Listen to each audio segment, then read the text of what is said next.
I know it's kinda late. I hope I didn't wake you, but what I've gotta say can't wait. I know you'd understand. Every time I tried to tell you, the words just came out wrong. So I have to say I love you in a song. Yeah, I know it's kinda strange. Every time I'm near you, I just run out of things to say. I know you'd understand. Every time I try to tell you, the words just came out wrong. So I'll have to say I love you in a song.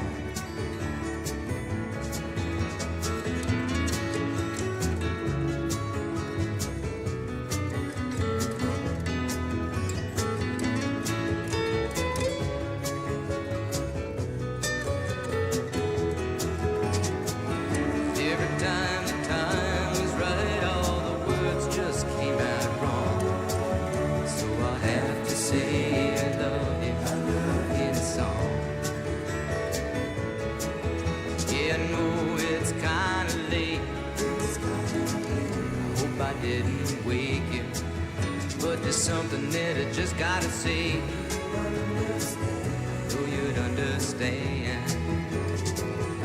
Every time I tried to tell you, the words just came out wrong. So I have to say I love you in a song.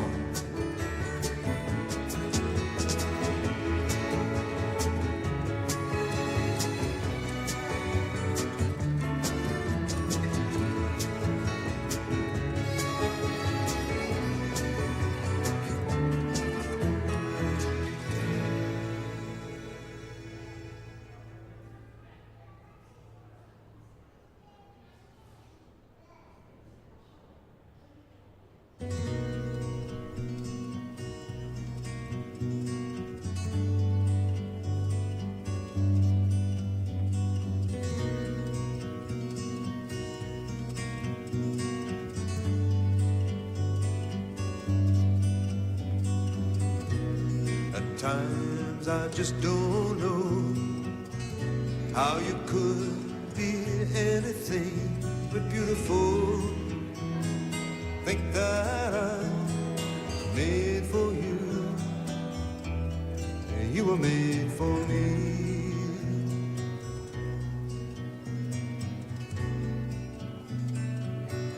And I know that I will never change. We've been friends, rain or shine, for such a long, long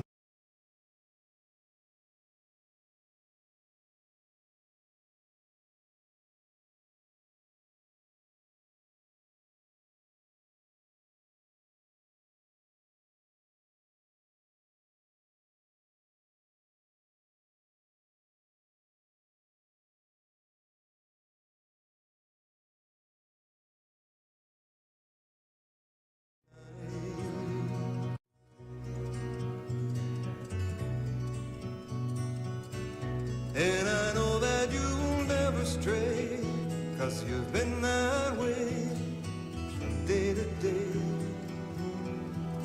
for such a long, long time.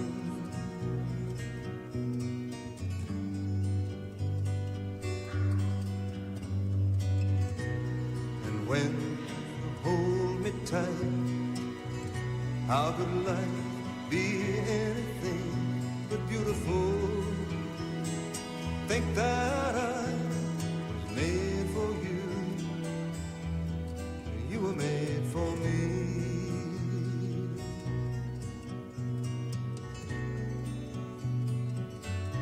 And I know that I will never change. We've been friends, the rain or shine, for such a long, long time.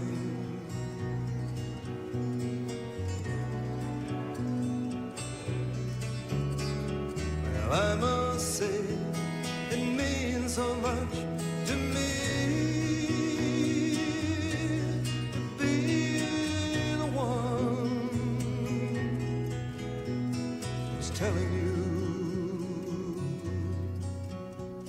I'm telling you that you're beautiful.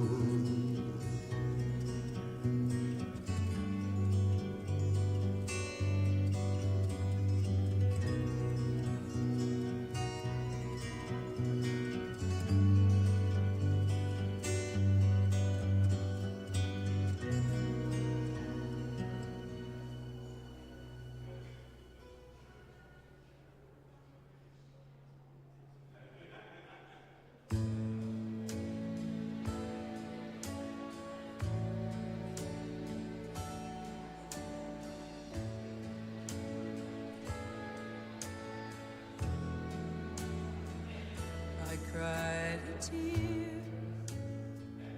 you wiped it dry. I was confused, you cleared my mind.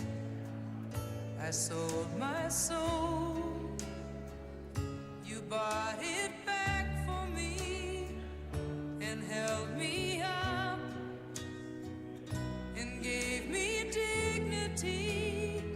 Somehow you needed me. You gave me strength to stand alone again, to face the world out on my own again. You put me high upon a pedestal, so high that I could almost see eternity. You needed me. You needed me. And I can't believe it's you. I can't believe it's true. I needed you, and you were there. And I'll never leave. Why should I leave? I'd be a fool. 'Cause I finally found someone who really cares.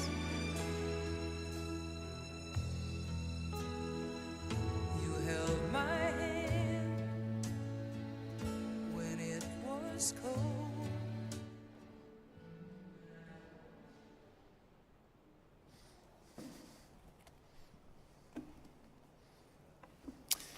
Good morning. On behalf of Mitchell and Shannon and Bonnie's family gathered here with us this morning, I welcome you to this time to remember and celebrate the life of Bonny McNerney.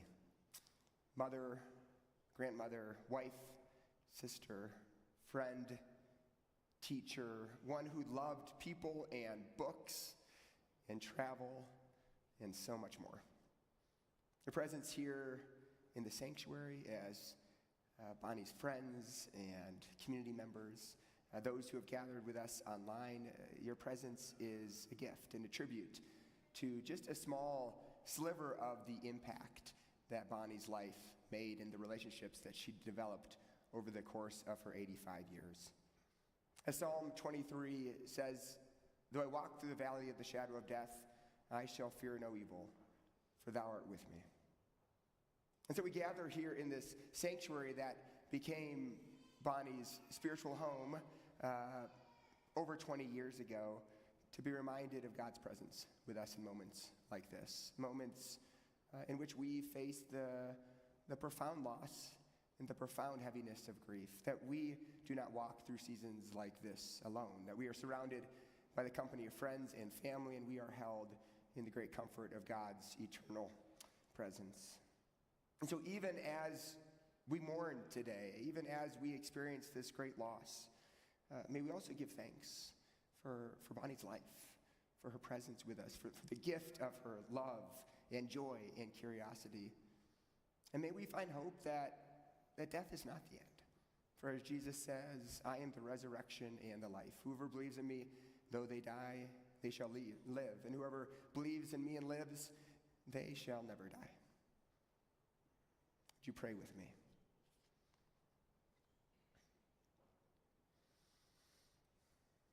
Holy One, this is a moment where mystery pervades. We do not know at this threshold of this life and next exactly what it is that happens, and yet we trust. We trust that Bonnie has been received into your great love, into your great care. And so we pray that you would be present with us, comforting us at this time when we miss her so much. This beautiful person, this remarkable life that sowed such love and care and generosity into our lives and into the world. And so God, may you give us hearts that as they are heavy with grief are also uplifted with joy, uplifted with the beauty of memories, of connection, of love that Bonnie brought and enlightened our lives with. And so may you be a part of this time of celebrating, one that you have made, one that you have redeemed, and one who now is eternally in the care of your presence. And may you be with us as we celebrate the life of this beloved person, Bonnie. God, we offer these prayers in the name of your Son, Jesus, who teaches us to pray, saying, Our God, who art in heaven, hallowed be thy name. Thy kingdom come, thy will be done, on earth as it is in heaven. Give us this day our daily bread, and forgive us our debts, as we forgive our debtors. And lead us not into temptation, but deliver us from evil. For thine is the kingdom, and the power, and the glory forever. Amen.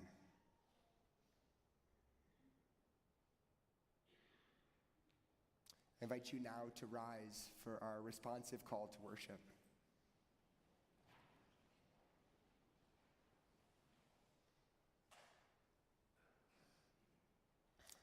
We lift up our eyes to the hills. From where will our help come?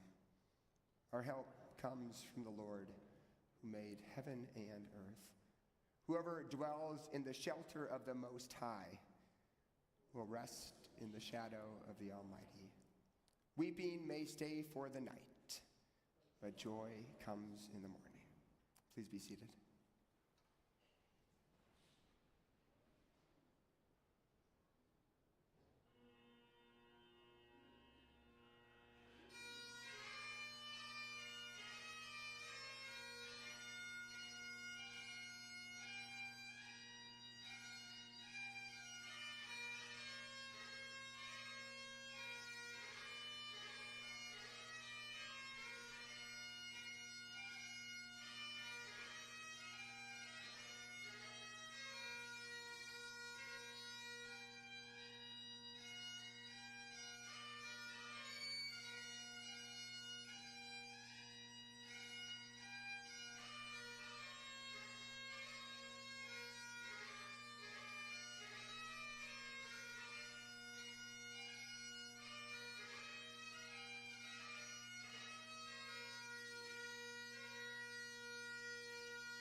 I'll tell you what, the music that we have this morning is about as good as it gets for a service. So we thank you, Dave, for the bagpipes that connected to Bonnie's Scottish heritage. And there are moments I heard throughout her life where she would hear bagpipes. I think one was up in Banff in Canada, and it was just the sacredness, the kind of the transcendent experience of hearing bagpipes. And from what I understand, the challenge of playing that instrument. So we are so grateful to have Dave here to bring that into our service. And then, of course, to have Chuck singing. What a gift this is to have this music today. We have three readings this morning. The first two are ones that Bonnie had highlighted in her Bible. Each are a line, but I think that to me felt appropriate to lift up these first two from the Old Testament, from Micah and Isaiah, and then a reading from the Gospel of Mark. Micah 6:8. And what does the Lord require of you but to act justly, to love mercy, and to walk humbly with the Lord your God? And Isaiah 66.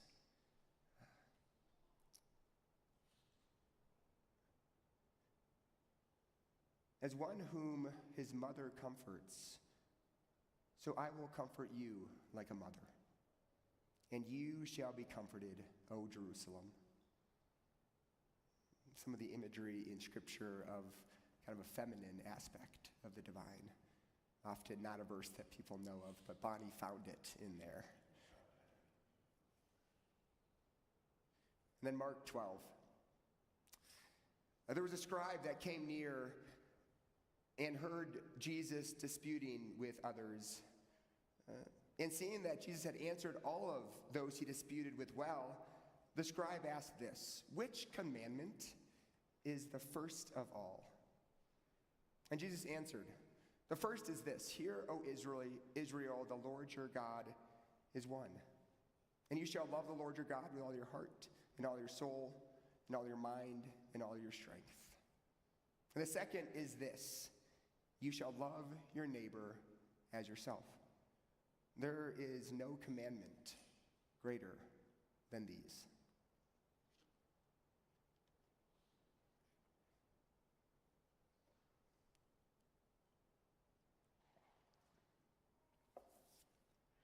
It may not have been immediately obvious when you looked at Bonnie, but it didn't take long for you to realize that she was a force to be reckoned with.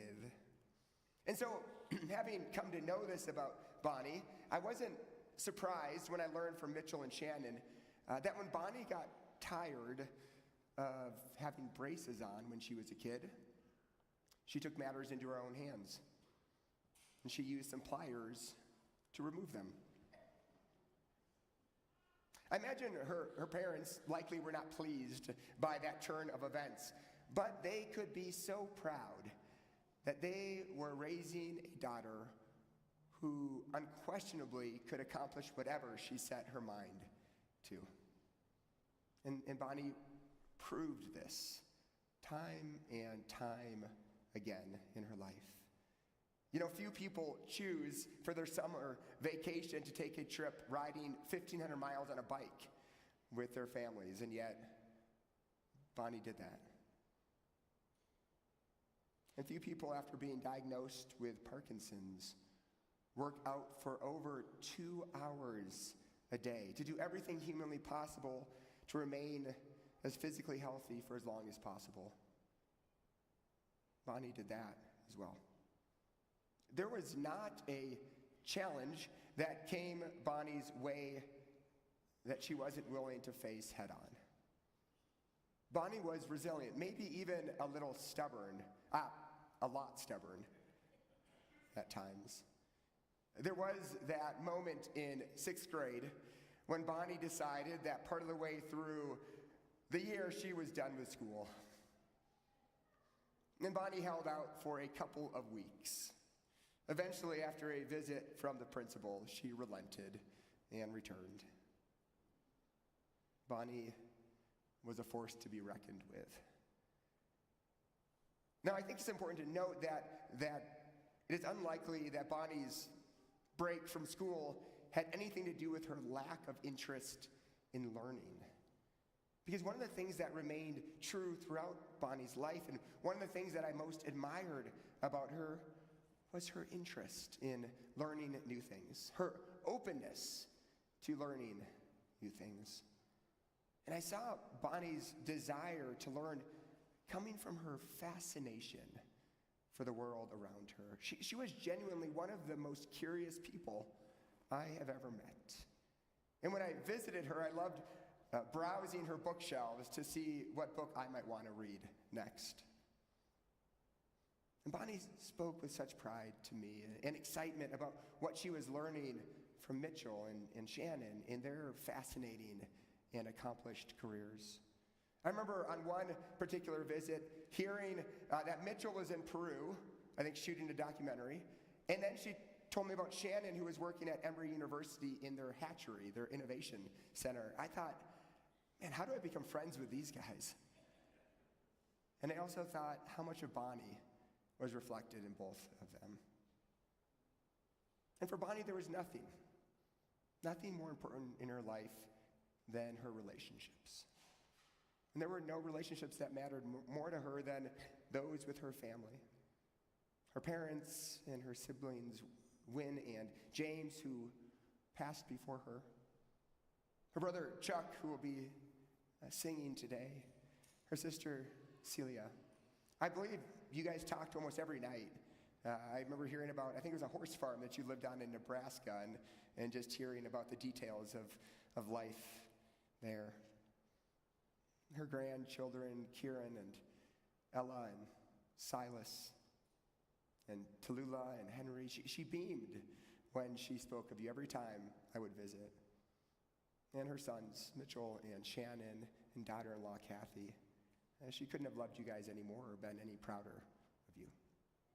In a moment, you'll have a chance to hear some stories and reflections from some of these family members and friends who are closest to Bonnie. I think Mitchell and Shannon, when I talked to them a couple of weeks ago, they captured it perfectly when they said that their mom's spirituality was in her human relationships. And this brought to mind for me this verse we heard from Mark chapter 12. When Jesus was asked to kind of consolidate or distill the highest expression of one's spiritual life, and he says, well, there are two commandments. There were 613 that he could have chosen from, but there were two. He said, you love God and you love neighbor, and you never separate those two. They are intertwined. And they were intertwined for Bonnie. I'm so glad that Bonnie found this church home.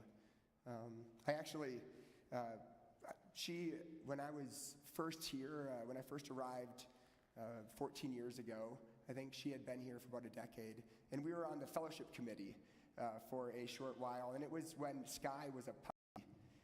And I remember, because I would bring my dog Zaylee to work, and so she brought Sky. And there was something incredibly touching today when I was walking home from Starbucks this morning, trying to get back on Colorado time after being in Italy, and I saw Kathy walking Sky. First time I have crossed paths with them on a walk. And it didn't seem like that was accidental to see Sky this morning. I'm so glad that Bonnie found this church home. There were ways in which she did not feel that previous communities of faith fit her. And here she could be authentically herself. She could be part of a faith community where she could explore and be curious about different ways to experience the divine. And even more so, she was part of a community that sought to live out the love and acceptance of others in a way that so deeply resonated for Bonnie. When I had a chance to visit Bonnie near the end of her life, it was very clear to me that she was at peace. She was one still feeling, expressed nothing but gratitude about the amount of good things in her life, the amount of joy that her life had been filled with. And she was very much at peace with whatever the mystery was that came next for her. And I have great faith. I have great faith that source of love that lived through Bonny, that love and care that she sowed into the world around her throughout her life, that source of that love is now the presence that will eternally hold Bonny in rest and peace, a peace that surpasses all understanding. Amen.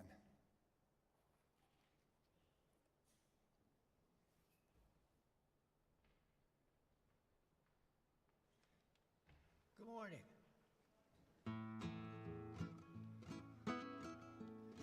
Bonny Mitchell started singing in 1945 when she was about 5 years old. Maybe she sang before that. She comes from a singing family.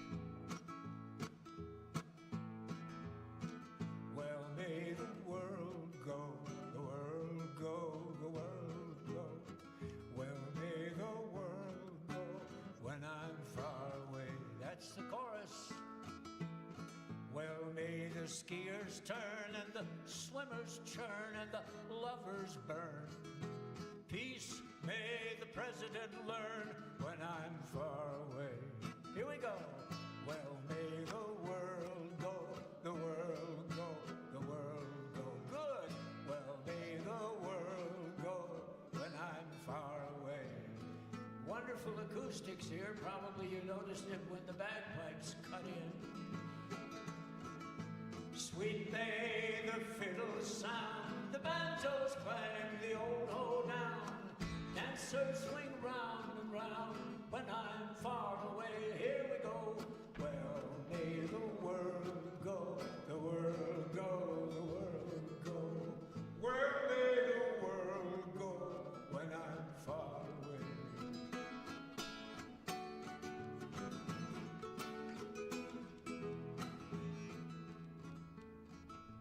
Fresh may the breezes blow, clear may the streams flow, blue above and green below when I'm far away. Where may the world go, the world go, the world go. Where may the world go when I'm far away? I can't hear you. Perhaps it's because I'm behind these microphones.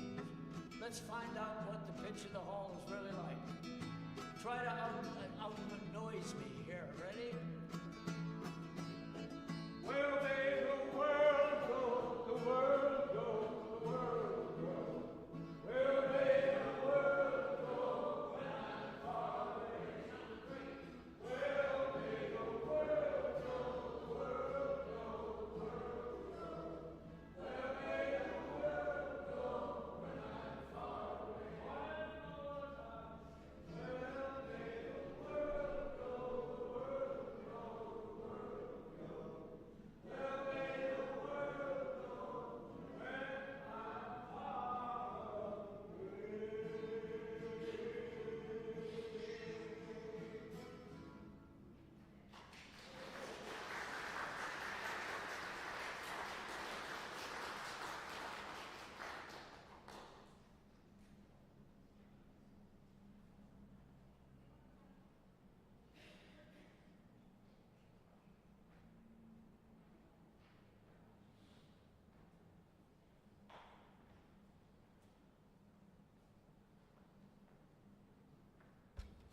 Is that good?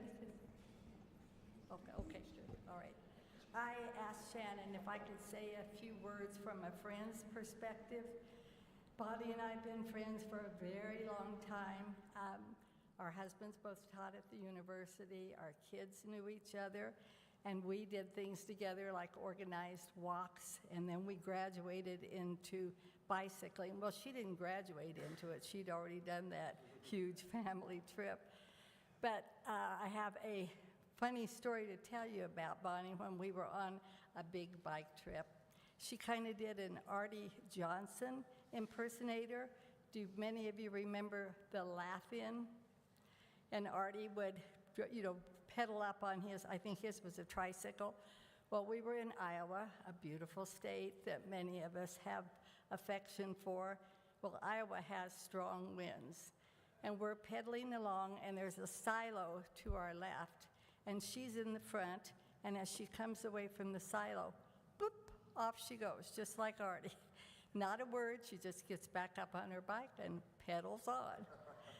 She loved blue herons, and we'd be out biking, and when she would stop, we'd know there must be a blue heron in front of us, and sure enough, there was. We loved her brother, Jim, too. Lost him quite a while ago, and he then became one of our bike companions when we'd go, usually after church on Sundays. When things started going poorly for Bonnie, some of us would go over a certain day of the week and kind of help out. She was always so gracious, and my friend Nancy Leone and I, the one that inherited Sky, were there with her. And every time we'd walk home, we would just be talk with amazement of Bonnie's resilience and strength and kindness. And we swore we would never complain about anything. I don't know that we upheld that. But anyway, it turned out to be a good thing for both Sky and Nancy when Bonnie asked Nancy if she would take her dog. There's another Nancy here that we would go over and visit her in Loveland, the nice place that Mitch found for her over there, and play dominoes. And Nancy said she would look over and see that impish little grin that the family would recognize. And we kind of felt, she spoke so softly, we're thinking, well, do we need to help her? No. She won practically every game. So those are fond memories I have. And when Ben talked about being there at the end, I was fortunate enough to go with him on one of the visits after she was in hospice and say goodbye to her and tell her how much I respected her and her resilience and her strength. Thank you, Shannon, for letting me speak.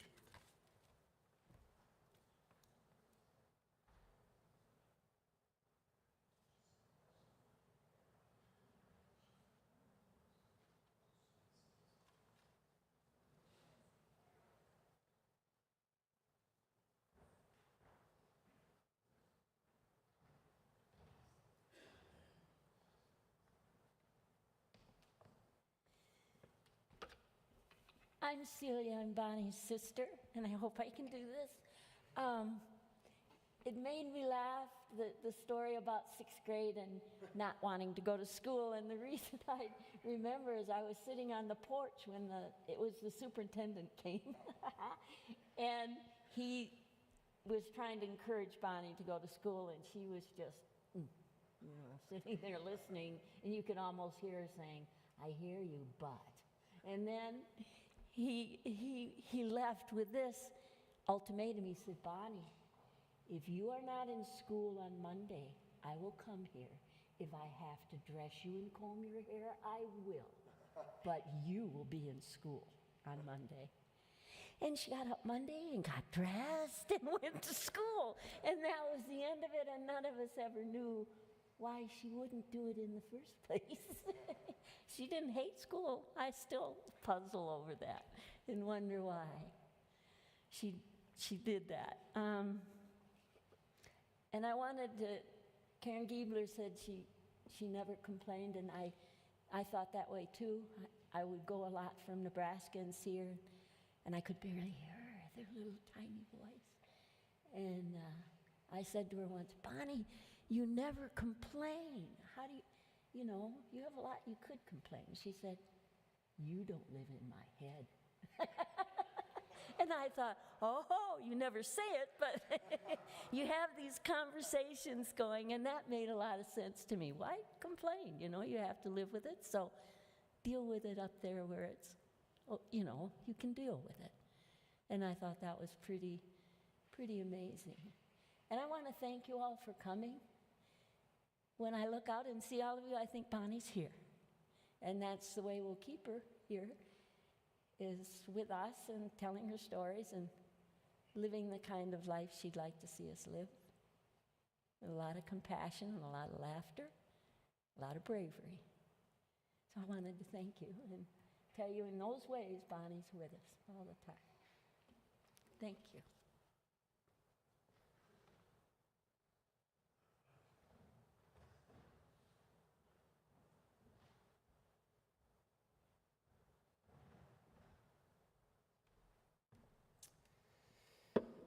Well, we'll see if I can get through this. In listening to everything that's already been said about my mom, I think that for me the biggest takeaway is that love of people that was just critical to her. And it kind of came from two directions. It came through her Christian Science heritage, and as I remember my grandmother saying, you know, we're all God's perfect child. And it also came through her humanistic education and the idea of the flowering of the unique human person, and how our job as educators, as parents, is to bring that forward, to bring that uniqueness forward. And I think one of the biggest lessons I learned from her was to distinguish between the person and their actions, to understand the soul of the person and how that is different from whatever else they might carry out in the world. And that lesson came to me because of bullying in 8th grade, just 100 yards to the west here at Heath Junior High, where I had some of my worst adolescent moments. And there was one kid in particular in the metalworking shop, and he was mean. And he'd take pieces of metal and threaten to, you know, slash people's arms, or, you know, just, it was terrible. And the guy who was supposed to be in charge of the class could never control the problem kids. And I remember coming home one day and talking about this bully, Toby Cardenas, and how mean he was to everybody. And my mom was certainly, she's like, well, that's terrible that he's ripping up your books because he doesn't like people who read, you know. But she also said, imagine what this kid must have gone through if that's how he feels about people at 14 years old. And I've never forgotten that. I think that's a profound lesson.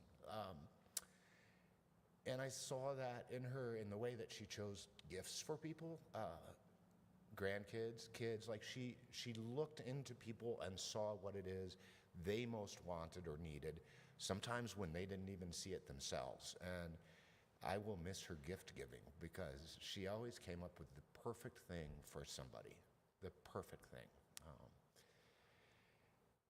And more than that, I'm just going to miss her a lot. She's a remarkable mom, a remarkable grandparent, and just an incredible person to have known. And I'm so glad that I had her for 60 years as my mom. Thank you.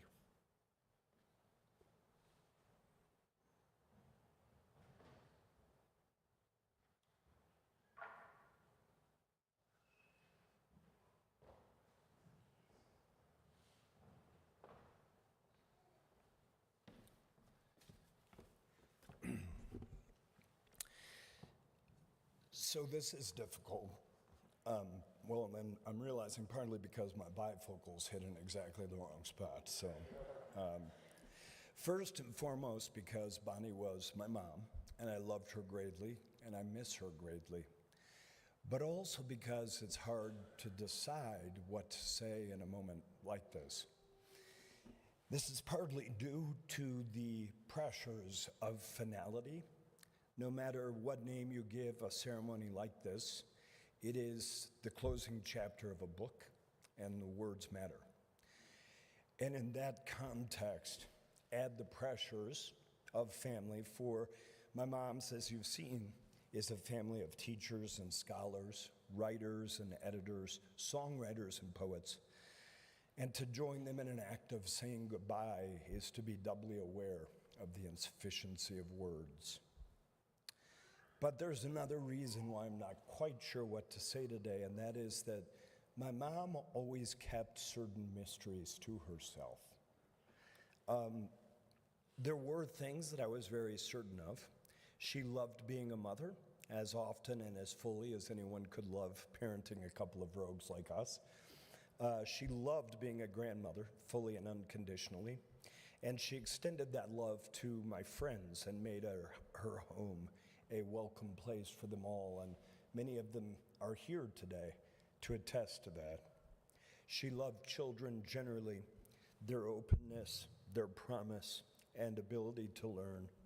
And in a large part, for that reason, she loved her career as an elementary school teacher and the company of her Shawshene colleagues.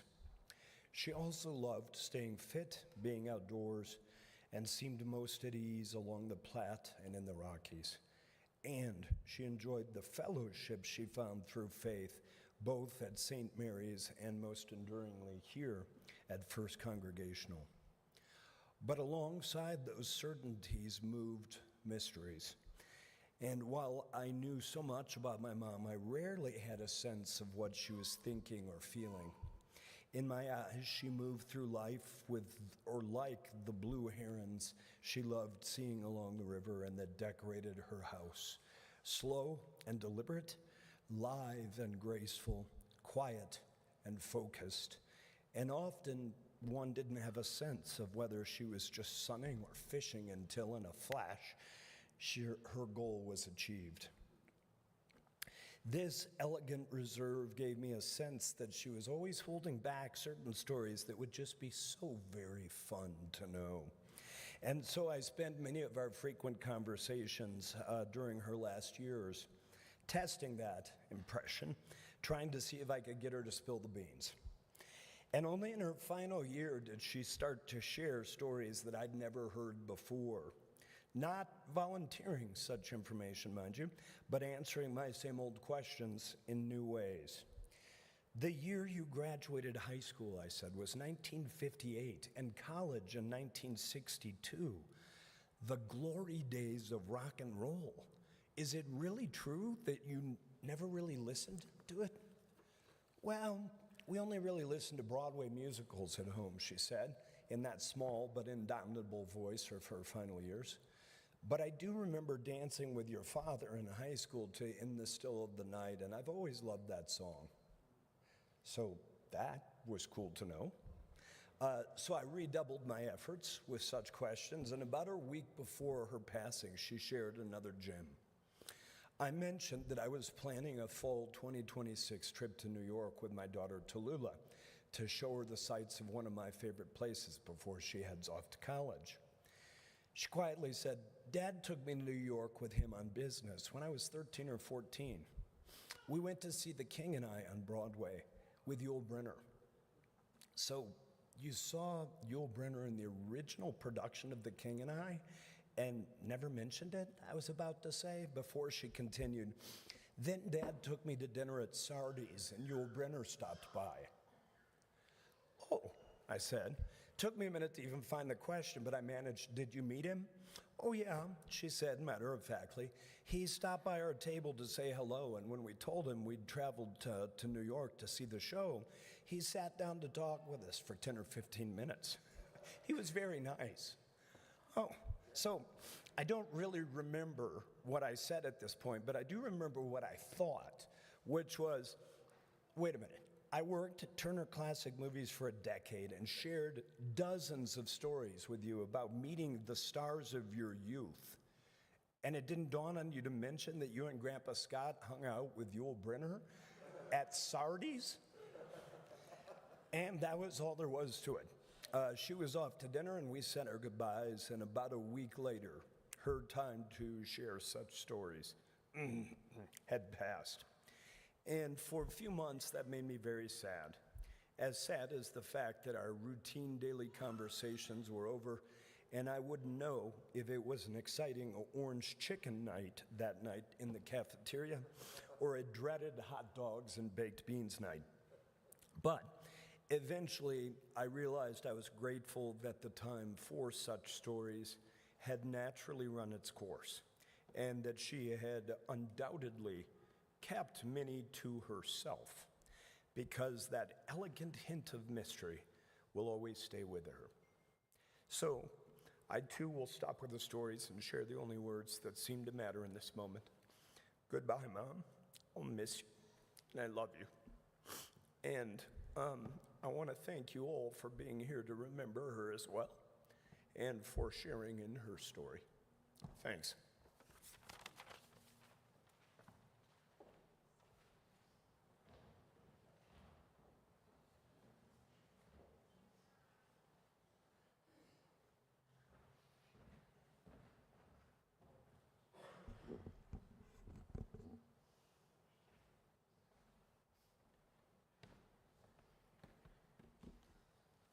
So 23 years ago, I wrote a short essay about my grandmother for school, and it began like this. She is an inspiration, she is helpful, she is fun, she is tough, strong, and full of love. She is my grandma, who I call Nana Bonny. I didn't know it then, but I got to spend the next 2 decades and change discovering just how true that statement was. Nana Bonny was tenacious, she was stubborn, and she was incredibly kind. Nana Bonny shared her love in quiet, consistent ways. She hosted, she cooked, she asked the right questions and listened. She always selected the perfect gift. There was another point in my 6th grade essay where I observed, my Nana is always helpful. She'll do the dishes even when unasked. Sometimes she even does the dishes when you ask her not to. I moved back to Colorado 5 years ago from California to be closer to family. And since then, I got to spend a lot of time with Nana Bonny. A lot of movie nights, dinner dates, walks around looking for great blue herons.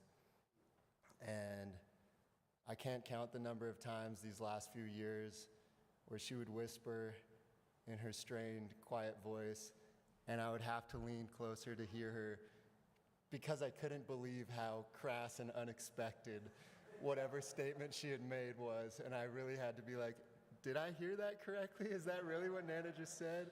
And it was always followed by just a sweet little smirk of her knowing the irony of this little old lady whispering such a ridiculous comment. The last time I saw Nana, it was 48 hours into her end-of-life fast, and me and Dad went over and watched The King and I with her. And while we watched the movie, I saw her eat 3 or 4 paydays and a good half a box of Good and Plenty's, which I thought was hilarious and very fitting for Nana. I think about Nana just about every day as I live my life. I think about her when I see great blue herons down by the river. I think about her when I finish a good book, especially a particularly sad book that I know she would have loved. I think about her when I have a good outfit on and I hear her voice say, "Cool jivey," just like she did when I was in high school. And when I remember her and I think about carrying on what she meant to me, I'm reminded to book the plane tickets for my next big adventure and to take the time to send letters back home to the people I love. I remember to order that treat and savor every last bite of it, to crack jokes even when I'm in pain or when times are tough. And mostly, I remember just to make sure that everyone around me really knows how much I love them and how much I care about them. So my little sister Ella couldn't be here today, but she's watching via the live stream. And her and Nana Bonny had a really special, really beautiful connection. They had daily FaceTime calls for the last 5 years. And so I want to close with a poem that Ella wrote that I think really beautifully captures the feelings and moments of childhood with Nana Bonny. Sunbeams and silence. Sitting inside a sunbeam, I position myself perfectly to place this warmth on you. Through the window, in the bed with blinking lights and lemon ice, I see years of strength sewn into your silence. Remembering childhood, ice cream running down cheeks and chin, after school car rides through cornfields, picking raspberries naked in your garden.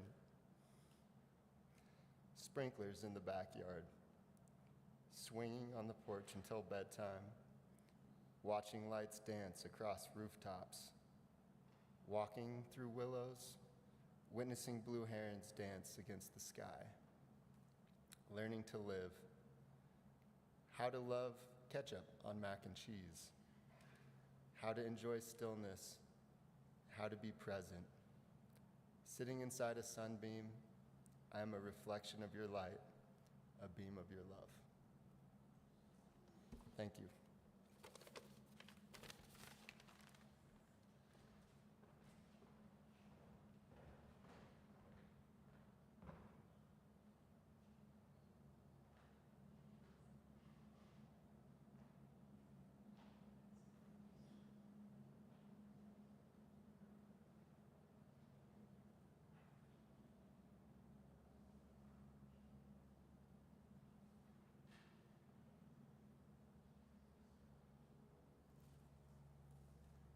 Bonnie and Scott will sing Home on the Range.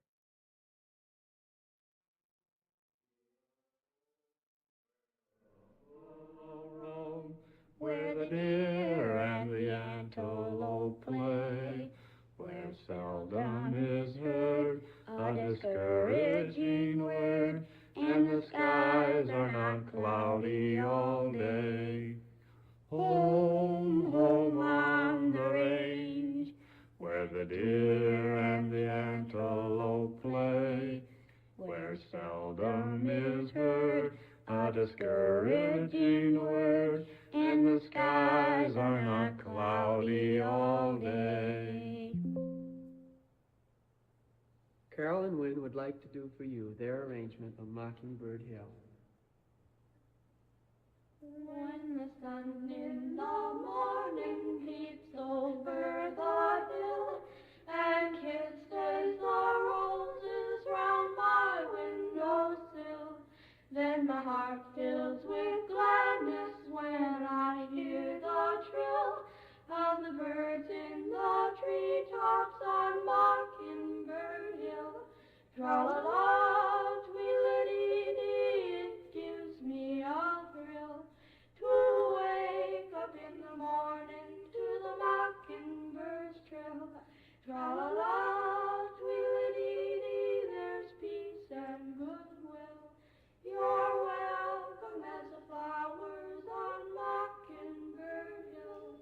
Got a three-cornered plow and an acre to till, and the mule that I bought for a $10 bill. There's a tumble-down shack and a rusty old mill, but it's my home, sweet home, up on Mockingbird Hill. Tra-la-la, tweedledee, it gives me a thrill to wake up in the morning to the mockingbird's trill. Tra-la-la, tweedledee, there's peace and goodwill. You're welcome as the flowers on Mockingbird Hill. When it's late in the evening, I climb up the hill and survey all my kingdom while everything's still. Only me and the sky and an old whippoorwill, singing songs in the twilight on Mockingbird Hill. Tra-la-la, tweedledee, it gives me a thrill to wake up in the morning to the mockingbird's trill. Tra-la-la, tweedledee, there's peace and goodwill. You're welcome as the flowers on Mockingbird Hill. Celia would like to sing a little song. She sailed away on a happy summer day on the back of a crocodile. You see, said she, he's as tame as he can be, afloat him down the Nile. The croc winked his eye as she waved them all goodbye, wearing a happy smile. At the end of the ride, the lady was inside, and a smile on the crocodile. Jim would like to sing My Bonnie Lies Over the Ocean. All right. My Bonnie lies over the ocean. My Bonnie lies over the sea. My Bonnie lies over the ocean. Bring back my Bonnie to me. Mrs. Mitchell, accompanied by Uncle Bob on the clarinet, will sing a little song of her own. I think I sat on your bonnet. I'm sorry I done it. I think I busted your new lid. Sadie looked at her bonnet, say you tank you sat on it. Well, you know, Tam, well, you did. Now here's a small message from Granny Mac. I'm very glad to have 10 of my 13 grandchildren all in one place. We're having a very happy time together. And it's wonderful to see them enjoying each other so very much. I'd like to sing Down in the Valley. Down in the valley so low, hang your head over, hear the wind blow, hear the wind blow, love, hear the wind blow, down in the valley, hear the wind blow. Roses love sunshine, violets love dew, angels in heaven know I love you, know I love you, dear, know I love you, angels in heaven know I love you. Bonnie would like to close the formal part of this tape recording by reading the 23rd Psalm. David's confidence in God's grace. The Lord is my shepherd, I shall not want. He maketh me to lie down in green pastures. He leadeth me beside the still waters. He restoreth my soul. He leadeth me in the paths of righteousness for his name's sake. Yea, though I walk through the valley of the shadow of death, I will fear no evil, for thou art with me. Thy rod and thy staff, they comfort me. Thou preparest a table before me in thy presence of mine enemies. Thou anointest my head with oil, my cup runneth over. Surely goodness and mercy shall follow me all the days of my life, and I will dwell in the house of the Lord forever.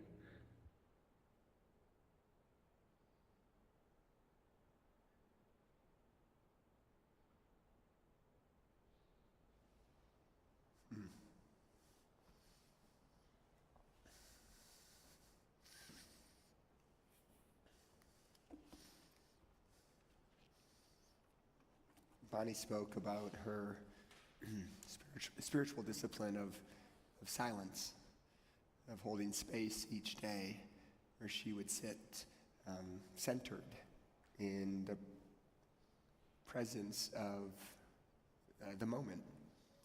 It is a powerful practice that transcends or maybe is found in many different religious traditions. And I invite us to take a moment as we come to this time of closing and this closing prayer to join me in sharing silence, trusting that as it's been said, silence is God's first language.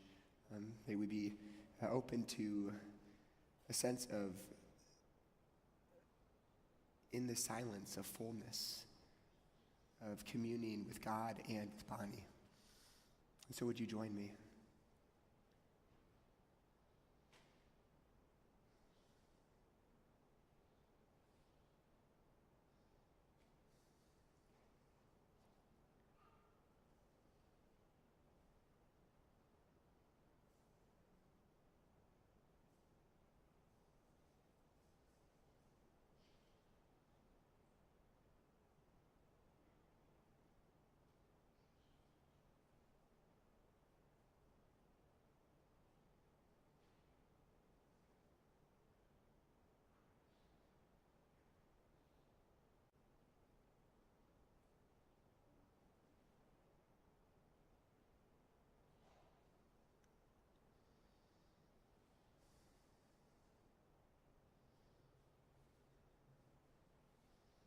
God, as we find spaces of stillness and silence, of quiet in our lives, may we know that we are connecting to you. And may we know that in that we are also remaining connected to Bonnie, who found you in moments of attention, of observation, moments where joy bubbled up. There was an effervescence, unplanned nature of goodness. So much of it was spontaneous and yet abundant in Bonnie's life. And she saw beauty in places that others would have missed it. And that she was attentive to your presence in places that others missed it. May we embody this way of being present, oh God, this spiritual life that led to such a depth to Bonnie's being, such a richness in her soul, such a truth in her spirit. May we be led, oh God, as Bonnie was led into these deep wells of joyful living and abundant life. And may we know, oh God, that Bonnie is held eternally in your great care, and that the gifts of her life remain with us, guiding us to live lives of such abundance and presence, grace and compassion. And may that be a gift that we return to Bonnie, is living lives guided by the same truth that guided her. We offer these prayers, O God, in your holy name. Amen.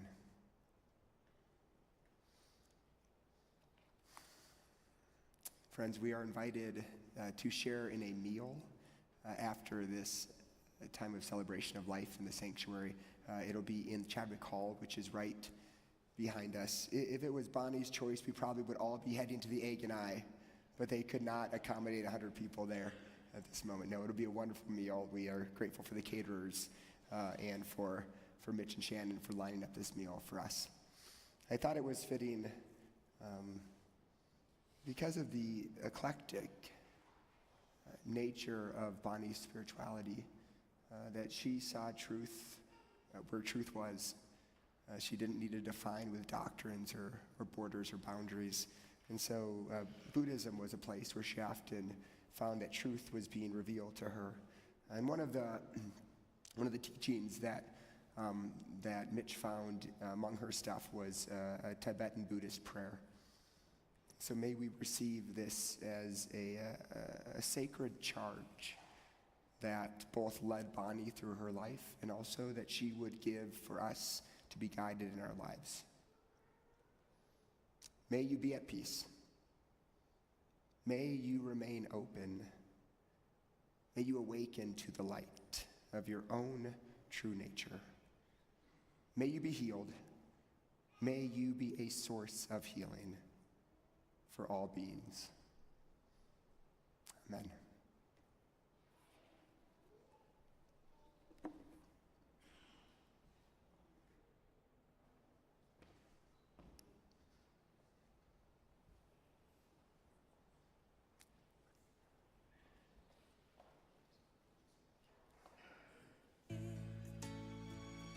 Stand alone again to face the world out on my own again. You put me high upon a pedestal, so high that I could almost see eternity. You needed me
Songbird in a golden cage, she prefers the blue. Her craze the liquor of her song. Poor bird who has done no harm, what harm could she do? She